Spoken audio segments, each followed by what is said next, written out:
and welcome to the third session in the MindSET series, which is being brought to you by Body and Soul, a charity working with people of all ages who have experienced trauma and difficulties. My name's Darryl, and today we are going to look at some more of the distress tolerance skills. We are also going to touch on some aspects of mindfulness, and we'll be taking your questions as they come up, and Zoe will feed those into me from here. So first of all, if you have any questions about any of the practice from the improved session last week, or anything from the observe skill we did the week before, then please send those questions in. I'll be happy to answer them. Okay, so what we're going to do today is we are going to start with what they call a paired muscle relaxation. And what a paired muscle relaxation is it's looking at the link between our bodies and our brains. And a lot of people think that our brains tell our bodies what to do. But when you think about it, it's the other way around. So our body posture informs our brain. So when we get panicky, for example, there are certain physiological signs, as we've talked about before, there's certain physiological signs that send messages to our brain, and our brain starts to prepare us for fight, flight, panic attacks, and different things like that. So we're going to start with a paired muscle relaxation. So I'd like you to do it along with me. And so hopefully you're in a place where you can practice this. So first of all, I just want you to get your body into a comfortable position in which you can just relax, loosen any tight clothing, and you can lie or sit down. And you want all of your body parts open and relaxed, so uncrossed. Yeah, no part of your body supporting any other part of your body. So, and what we're going to do for each area of the body that we go through, we want to gather tension by tightening your muscles, and then focus on the sensation of tightness in and around that area, and hold the tension as you inhale for 5 to 6 seconds, and then just release it and breathe out. And as you release it, if you can, you just say in your mind very slowly, just say the word relax. Yeah. And what we'll do is we'll observe the changes in the sensations for 10 seconds or so until we move on. So try not to get too caught up in, am I doing this right? It doesn't really matter. Just give it a go and tighten the body parts as they come up, and just let them go. If you notice that you're worrying, am I getting this right? Am I doing it right? Will it have the effect that I want? Just see if you can let that go and just go back to the next instruction. And so part of this is just a neurological restructuring of the brain, just getting you to kind of focus mindfully on the task. Yeah, it's just as important that we can train our minds to go back to what we were supposed to be doing. This is a great, not only mindfulness skill, but distress tolerance skill, a skill for difficult thoughts, and skill for difficult beliefs. So just to practice, just keep practicing that, and don't get too caught up in it. So we will also send you this. So this is something that you can do again and again, but we're just going to give it a go today, and then you can ask some questions about it.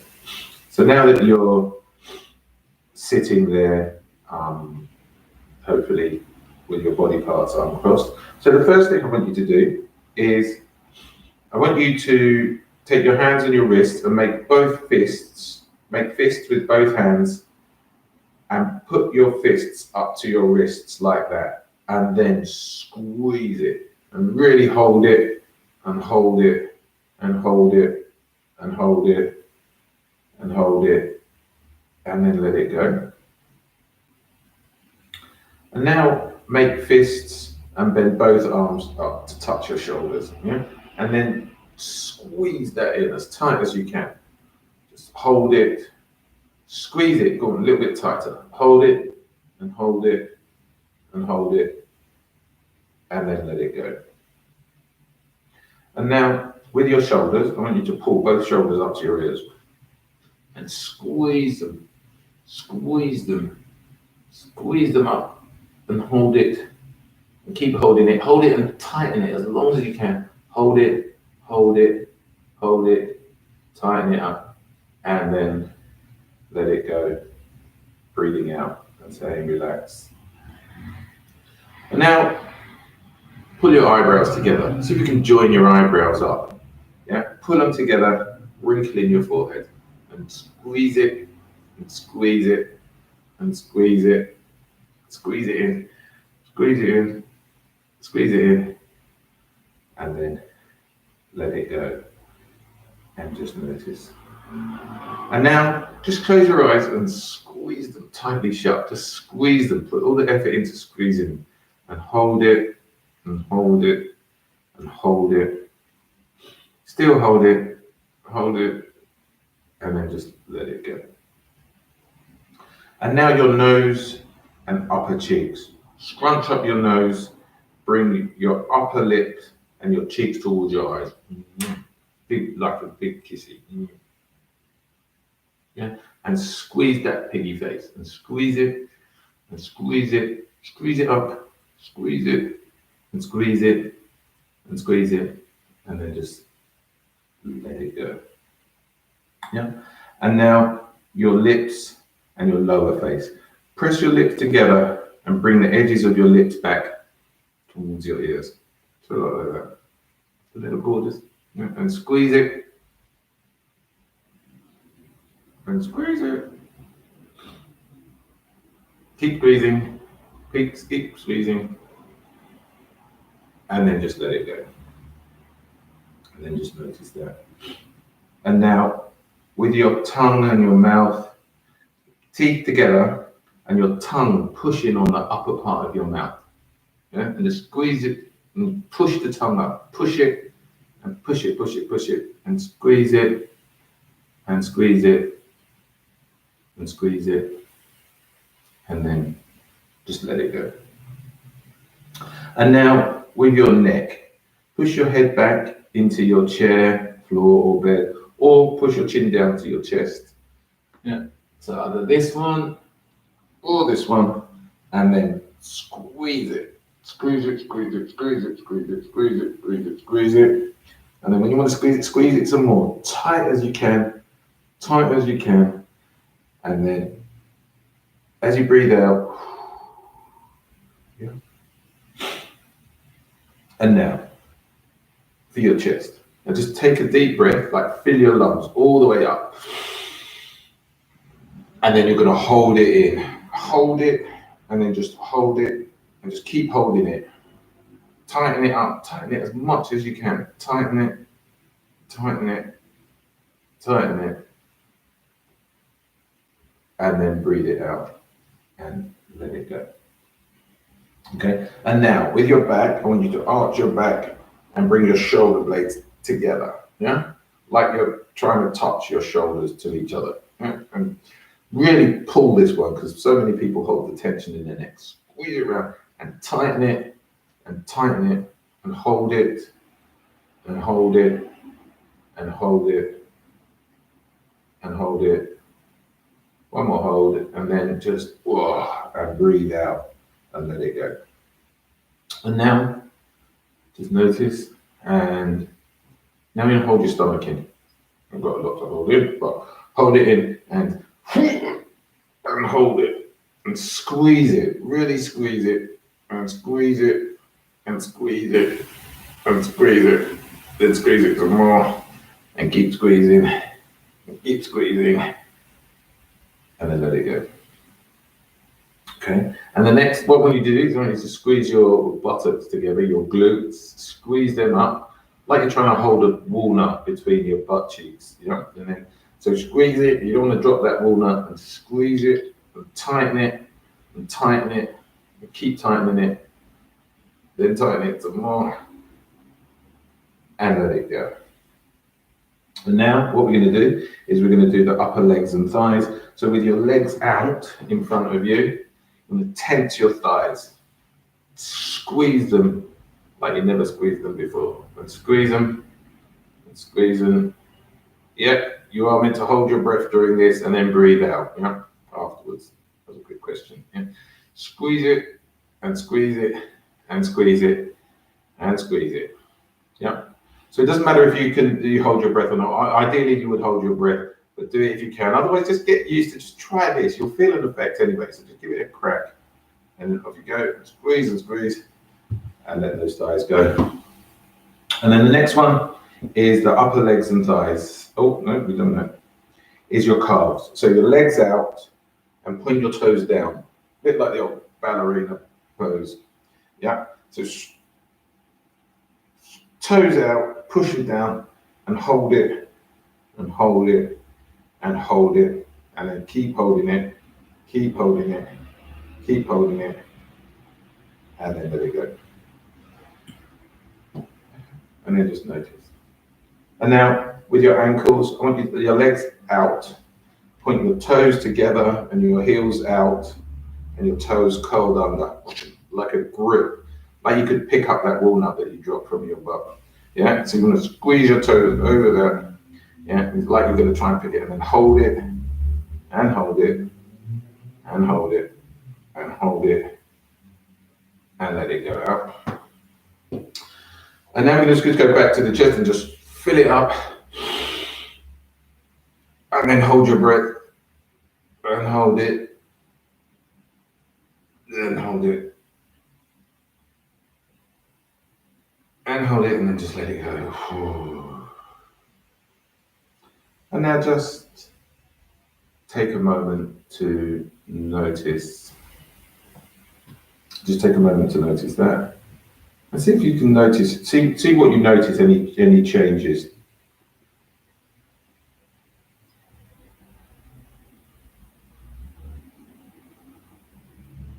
See if you notice any changes. You feel more or less relaxed.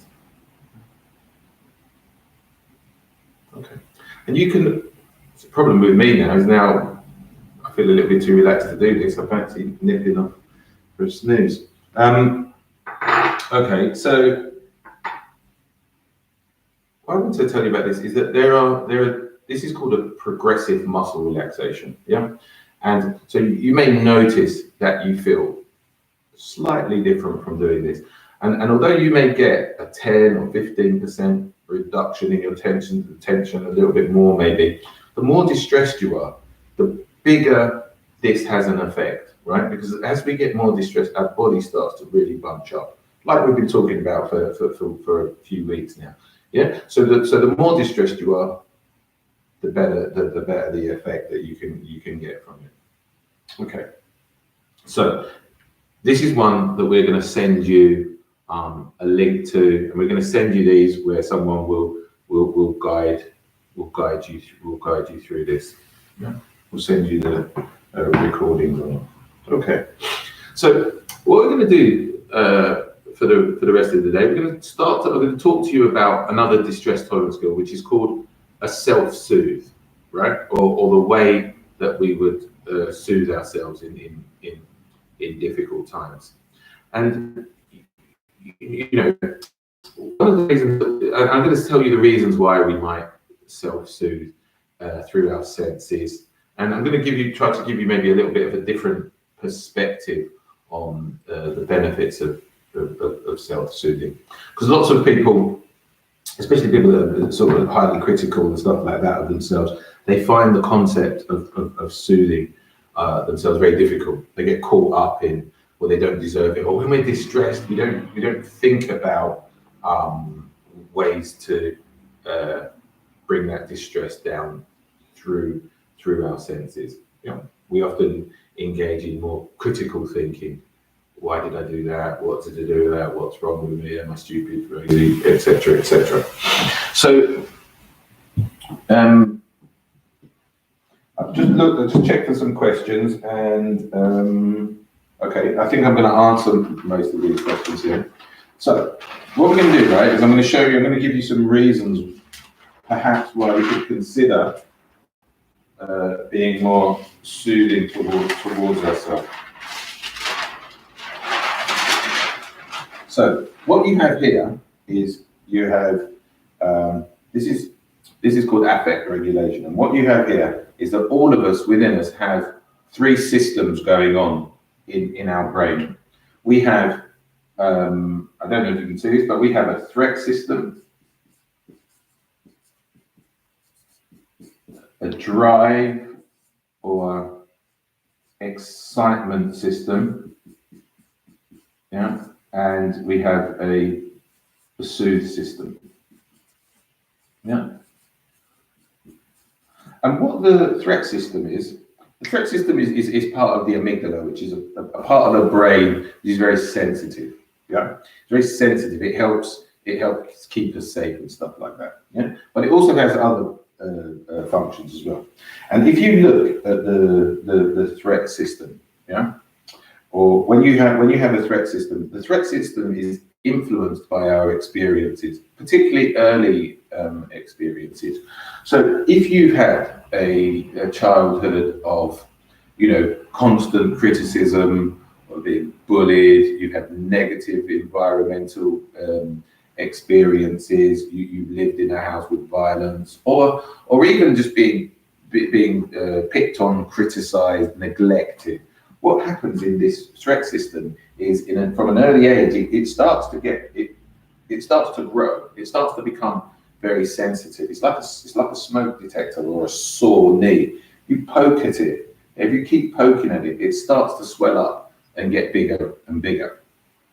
And if you have a threat, and if you have those kind of experiences, yeah, even your own criticism, what you see is that this starts to get bigger. And as this starts to get bigger, as it starts to expand, we start to see threat in more and more situations. So some of you might find that you constantly feel under threat, like someone's about to kill you, even though kind of subjectively you would know that it isn't.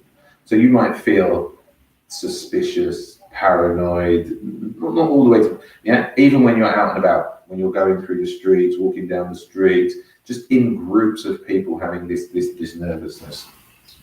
And the problem with the threat system is as it gets more sensitive and it grows, yeah, and we start to look for more threats, even when our context changes. So even when, for example, we're no longer at school, no longer being bullied, or we don't have the same criticisms from people around us, what happens is that we start to think, evolution says, we start to think, well, I've lived this far and this long having this system, so this is what works for me. So then that drives us to keep doing it. So instead of having criticism of others, we start to do it for ourselves a little bit more. Yeah, we start to criticize ourselves, and the threat system feels that impact. Yeah? And in the threat system, there's two parts to it, right? As with all of these, there's a positive part and a negative part. And the positive part is, those of you that had exams, right? What made you revise? What made you keep studying? Yeah? It was the threat system. It was the fear of failing that caused the problems. Yeah? But there's also a negative part of it, which I'm discussing. Or, the threat system also gets us across the road. Will I get to the other side of the road before a car hits me, for example? And then we also have a drive system. And our drive system, or our excitement system, is the thing that gets us going. Yeah? It's the thing that is kind of where motivation is. It's the thing that gets us going. It helps us to do tasks. It gets us up in the morning. Yeah, it motivates us. And there's a negative and a positive part to this drive system as well. On one hand, the right amount of drive is what gets us all going. And on the other hand, there's too much drive. So if you look at some people, like, I don't know, Bear Grylls is the guy that springs to mind. This guy is always doing stuff, jumping out of aeroplanes, running around deserts, in valleys and stuff like that, and just like on. And the problem for him and people that use their drive system too much is that it exhausts us eventually and we get burnt out. And after the burnout comes the depression, comes the flattening of our mood and our ability. So drive is great and we all need motivation, but some people live too much in that and it causes them to get depressed, burn out and get depressed, yeah? And end up, you might work hard 4 days a week and then the 5th day you're so exhausted you stay in bed. And this is also one of the problems if you're very perfectionistic in your thinking. So there's a plus and a minus to the drive system as well. And then we have the soothe system. And the soothe system or the contentment system.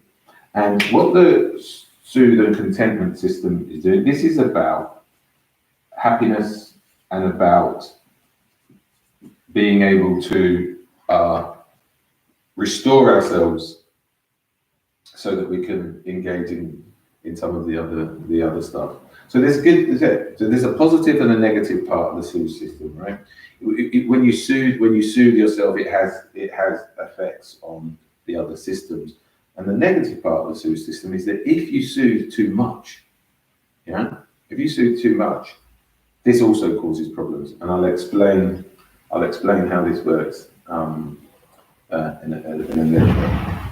So essentially, what happens is all day long is what we go through these systems, one after the other, in, out, back, forward, there, back and forward all the time. Right? So I'll give you an example for me. So today, I woke up and I was like, oh, I'm late. Ooh. Yeah, jumped out of bed, ran to the bathroom, had a shower, brushed my teeth, had a coffee. Yeah, looked at my watch again. Jumped on my bike, cycled as fast as I could. Yeah, and all the time thinking, oh my God, I hope I'm not going to be late. So you can see, right, just moment by moment. So I woke up, oh my God, thread. Jumped out of bed, into the shower, brushed my teeth, then had a cup of coffee. In and out of this. And all of you are going in and out of this all day. And it's really worth starting to notice which part of this system you're operating in. Yeah. So I'll give you other clues about this. When people think about drinking and drugs and things like that, they often think that they're in a soothe system, but often they're not. Often they're in a threat, because what they're doing is they're drinking to try to reduce this, and it doesn't quite. They're drinking to reduce this, not to enhance this. Yeah. So be mindful of that. Yeah. So when you drink, for example, when you drink, try to drink in the soothe system rather than the threat. I'll explain what I mean. Yeah. So if on Friday I decide that I've worked really hard, I've tried my best all week, and I have a glass of wine, then I'm soothing. Whereas if today I think, oh my God, that was terrible what I did on MindSET, and I start to criticize myself and not be able to cope with the thoughts that I'm having that day, and then I drink, yeah? Now I'm drinking from this system, yeah? And we want to be mindful of that. So this is not about drinking or not drinking and stuff like that. This is about understanding this system, right? So when you think about this, if you look on my picture, all of these systems are about the same size, right? About the same size. So what I want you to do now, while I have a look for some questions, is I want you to draw your one of these, right? And I want you to have a look, and I want you to draw it in actual size. How much are you in threat? How much are you driving in or excited? And how much are you soothing yourself? Yeah. So just draw that on a piece of paper.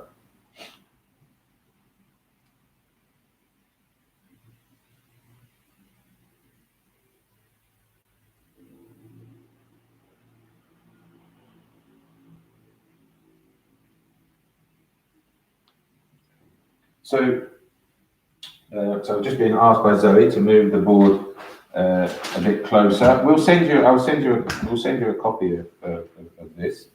And someone's saying here that they've learned about this they've learned about this system. It works, and it's been really useful for them, huge for them, and help them to rebalance your life. And that's really what we're talking about. So hopefully you've had time to write that down now. And what you can see here, yeah, is what some of you will be experiencing instead, yeah, which is this big threat, yeah, smaller drive, and a tiny self-soothe. Yeah. So depending on what yours looks like, right? This starts to tell you the way that you can address this. Yeah. So what we're going for is a system that looks more like this, with equal parts. So moving, yeah. So if you have a tiny threat, you need to you would soothe more. But let me explain that the important part about this is that the reason why the soothe is great, yeah, is not because we can all give ourselves a cuddle and engage our senses and stuff like that. It's more about what it does to the threat system, yeah? And that's the important bit of this, right? So some of you that have felt over-criticized and paranoid and in distress a lot of the time, yeah, you will have tried for years maybe, yeah, to work on your suspiciousness or your threat, yeah, and it doesn't really work. Yeah? It doesn't really work because every time you touch it, it gets bigger. So the way to look at this is more like 3 balloons in a bag, yeah, and all of these systems like so. This is the bag, and these are the 3 balloons in it. And what you do by increasing your soothe system, yeah, is you start. So look, if I increase my soothe system, I start to impinge on my threat system. So I actually reduce my suspiciousness, my sensitivity, my fear, my anxiety through the process of soothing it. Yeah, and this is what reduces it. And over time, and you can see this in brain scans, over time this threat starts to reduce down. Yeah? So this is a way forward for you in terms of thinking about, you know, how much you soothe. So it's not about loving yourself. So why you would self-soothe is because ultimately it starts to bring down things like disgust, impulsivity, and really painful negative emotions. And it actually helps us to manage our moods in a much more kind of in a less up and down way, shall we say? Yeah. So, and when we're talking about the self-soothe here, what we're talking about is engaging our different senses. So this is about the 5 senses: touch, taste, smell, sound, sight. Yeah, is engaging those. So what you might want to do is, some of you might want to have a toolkit at home where you have a box of things that smell like, you know, your favorite smells, or a picture of someone you love, or a picture of a beautiful sea, some beautiful music, things that you like and mean something to you. And when you feel distressed, you just go to that and pick 1 or 2 of them and just do it, and just go through it for maybe 10, 15 minutes. And I promise you, what you'll see is a reduction in your threat and the maybe the disgust or the criticism or the difficulties that you might feel. So I think that Zoe is going to send you a list of things that you can do to self-soothe through your senses. Yeah. So I was just having a quick look at the questions. I think I'm going to answer those questions myself. I'm sorry for people that can't see it, but hopefully, I'll send you I'll send you some PowerPoint slides on this one.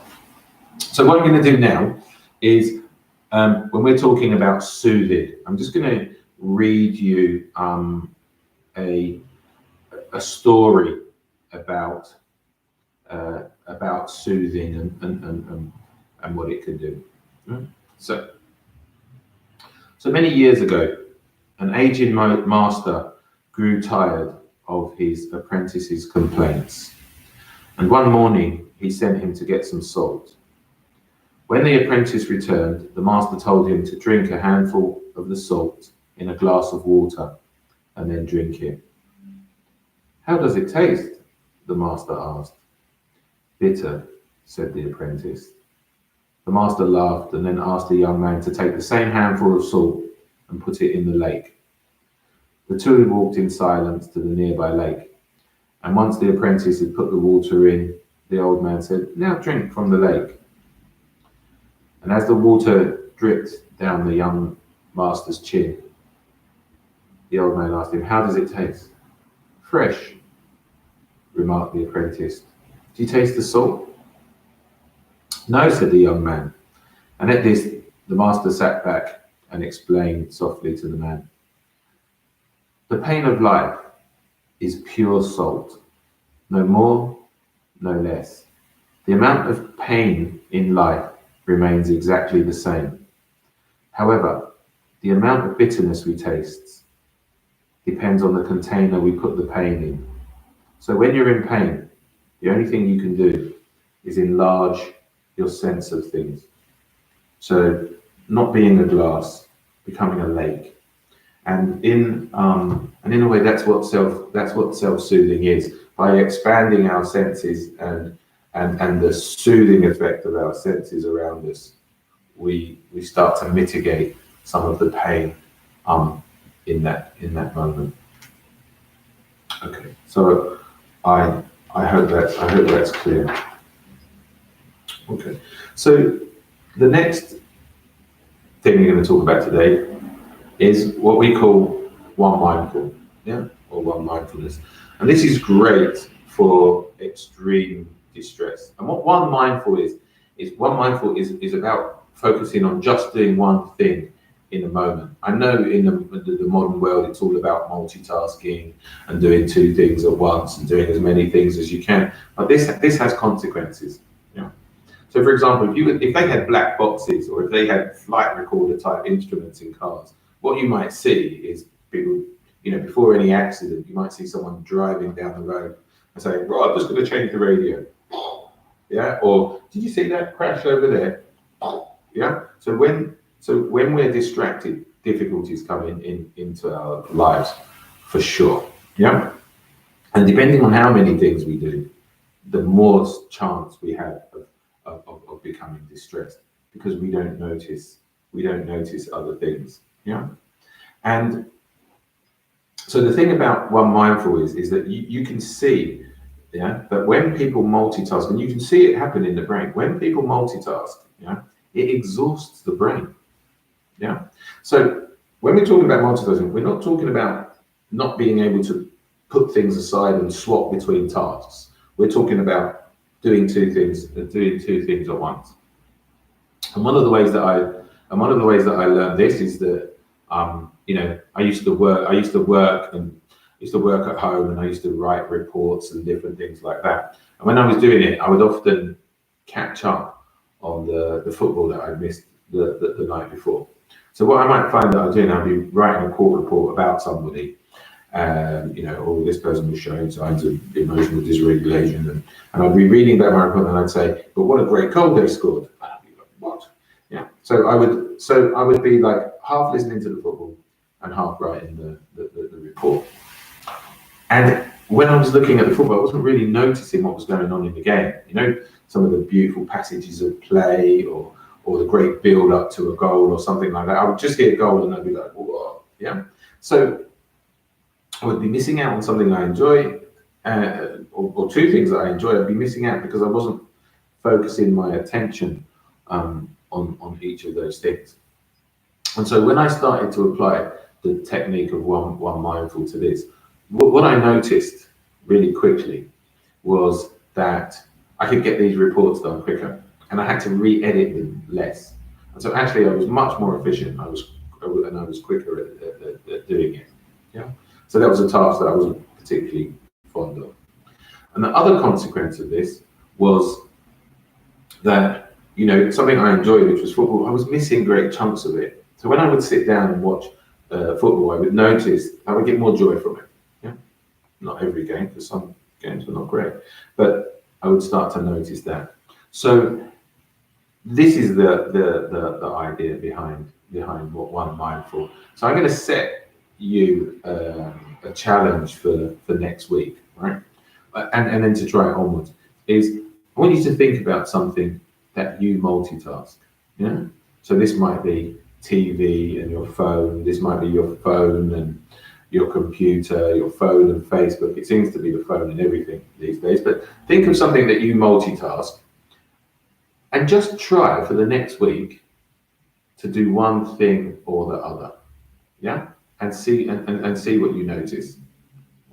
I can remember doing this from watching TV and eating my dinner.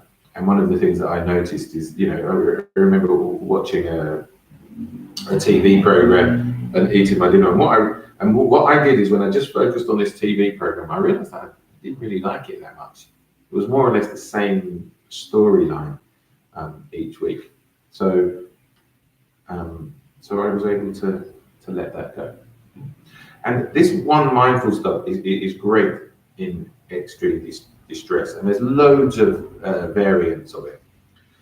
So when some of you are in distress, what you can do, is you can start to talk and just describe what you're doing in the moment. Yeah. So and what you do when you do this is you start to push away some of the distressing thoughts and ground yourself at the same time. Yeah. For when you're really high.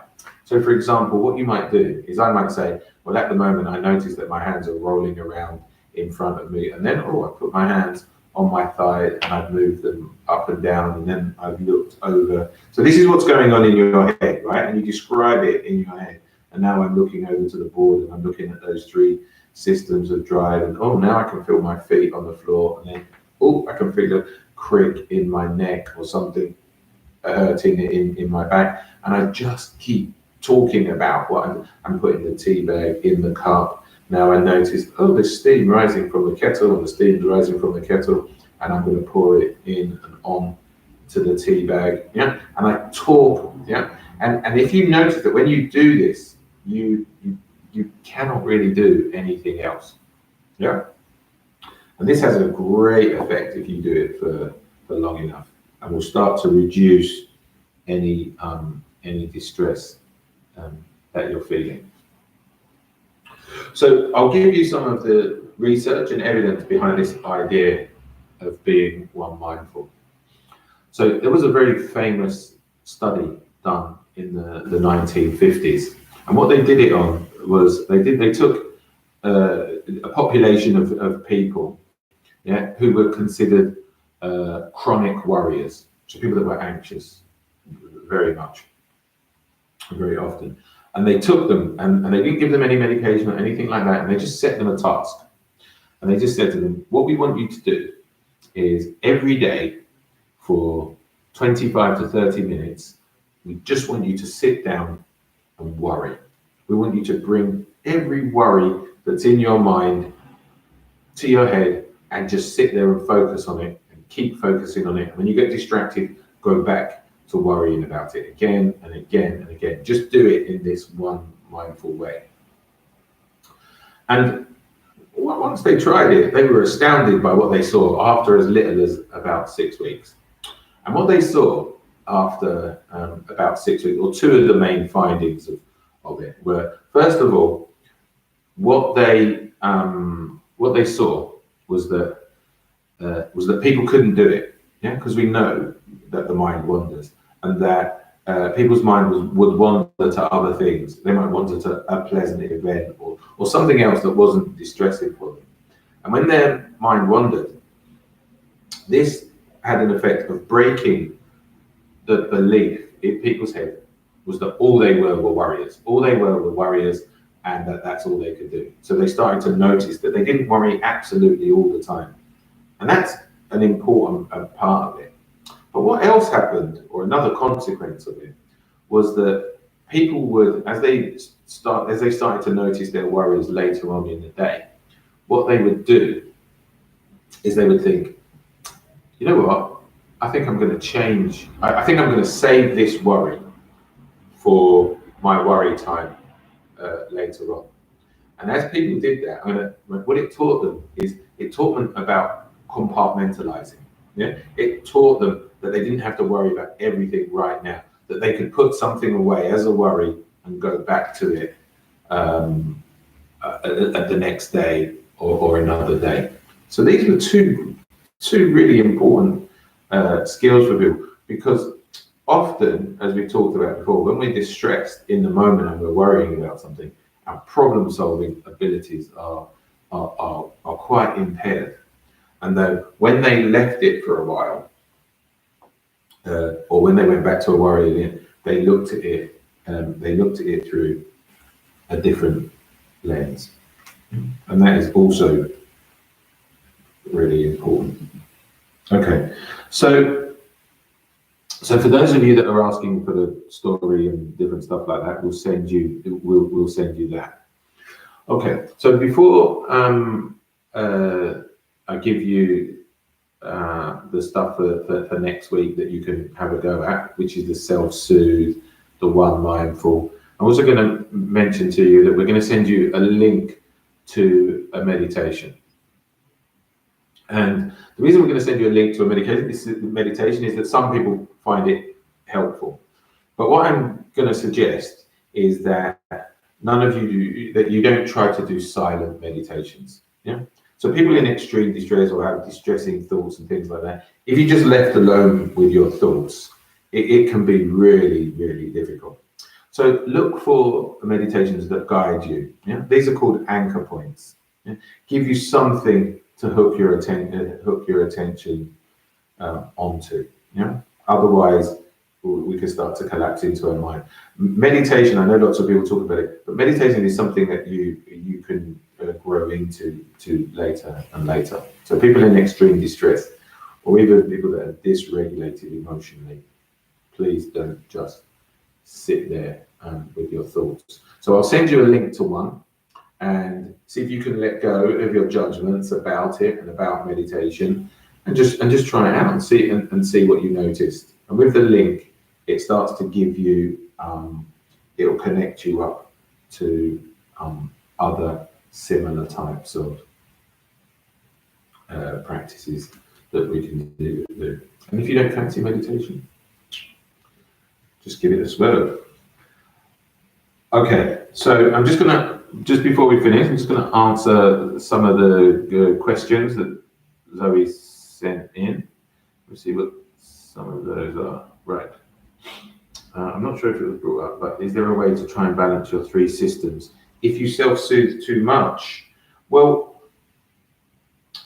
if you notice that you're in the self-soothe system too much, yeah, and it's starting to look like this, what you want to do is you want to address it through the drive system. Yeah. So too much, yeah, it's unlikely that like I was saying, the consequences of too much self-soothe are very problematic in our lives as well. So, if I was to, I love cricket, I love football, I like a beer, I like chocolate cake, I like ribs, I like pasties, I like all of that, right? So if I do that every Friday night, yeah, it's gonna, yeah, after a hard week at work, fine.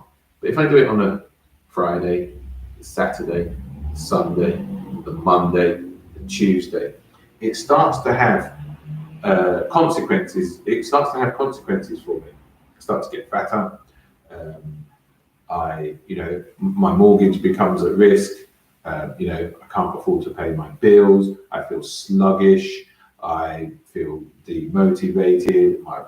So there are all kinds of consequences for it. Yeah.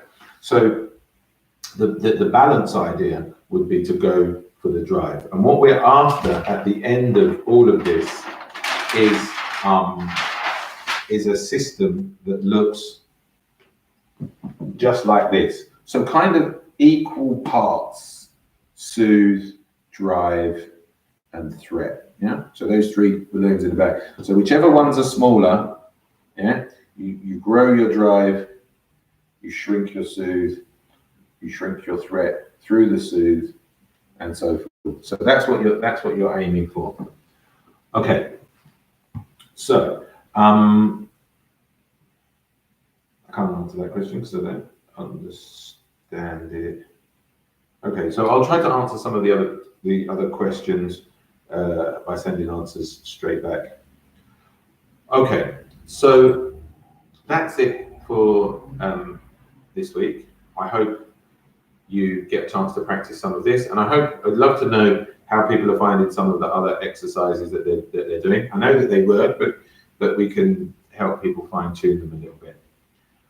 So that's it for today, and I look forward to seeing you all next week.